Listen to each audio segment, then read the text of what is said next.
بسم الله الرحمن الرحيم والصلاة والسلام على أشرف المرسلين. Salam alaikum. Bonjour tout le monde. Aujourd'hui, on va voir ensemble un autre sujet في module théorie signal avec correction. On va commencer par l'exercice numéro 1. Donc, soit le signal x de t 4 périodique, c'est-à-dire c'est un signal périodique de période t égale à 4. Défini par x de t égale à plus t pour t compris entre moins 2 et 0 et moins t pour t compris entre 0 et 3. On vous demande de tracer proprement l'allure de x de t sur 3 périodes. Tracer proprement l'allure de x de t sur 3 périodes. Deuxième question, on vous demande de décomposer en série de Fourier le signal x de t. Décomposer en série de Fourier le signal x de t. On passe la correction donc. Voici la représentation graphique de notre signal x de t qui est égal à t, l'intervalle entre moins 2 et 0, égal à moins t, l'intervalle entre 0 et 2, sachant que ils ont demandé de tracer le signal sur 3 périodes. Donc, vous avez la première période, deuxième et troisième période. On passe maintenant à la décomposition en série de Fourier. Nous avons que oméga 0 égale à 2pi sur T0. La période T0 égale à 4. Donc, on va remplacer T0 par 4. On aura la pulsation égale à pi sur 2. On va commencer par calculer x0. Donc, x0 égale à 1 sur t0, l'intégrale sur la période t0 de notre signal x de t dt. Donc, la période t0 égale à 4, on aura 1 sur 4. Nous avons que notre signal x de t prend deux valeurs. Il prend la valeur plus t, l'intervalle entre moins 2 et 0. Il prend la valeur moins t, l'intervalle entre 0 et 2 dt. L'intégrale de t dt est égale à t carré sur 2. Après simplification, on aura que A0 prend la valeur moins 1. La deuxième des choses, on passe maintenant au calcul des coefficients AN et BN. Nous avons que notre signal, c'est un signal pair. Dans ce cas, les coefficients BN sont nuls.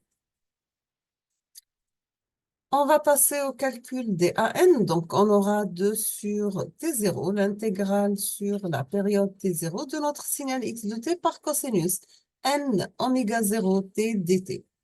On va remplacer oméga 0 par t sur 2 et on va décomposer notre signal en deux valeurs. Donc, on aura, et on va remplacer t0 par 4, on aura 2 sur 4 égale à 1 demi.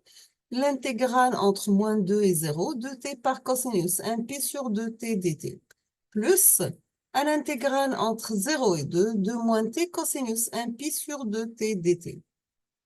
On va nommer et l'intégrale de t par cosinus 1 pi sur 2 t dt. On doit passer par un calcul d'intégrale par partie, donc on aura u égale à t, u' égale à 1, v' égale à cosinus 1 pi sur 2t, v égale à 2 sur 1 pi par sinus 1 pi sur 2t. On va remplacer dans l'intégrale et on aura l'intégrale de u par v moins l'intégrale de v u'.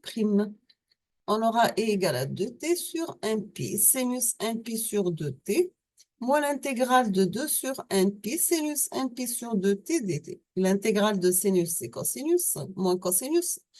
Donc, on aura e égale à 2t sur 1 pi par sinus 1 pi sur 2t plus 4 sur 1 pi au carré cosinus 1 pi sur 2t. On va remplacer dans AN maintenant, on aura 2 sur 2 par t sur 1 pi par sinus 1 pi sur 2t plus 4 sur pm au carré par cosinus 1 pi sur 2t. Donc, la première partie du signal, c'est entre moins 2 et 0. La même chose, moins la même valeur, mais cette fois-ci entre 0 et 2. Donc, moins 2t sur 1 pi sinus 1 pi sur 2t plus 4 sur 1 pi au carré par cosinus 1 pi sur 2t entre 0 et 2.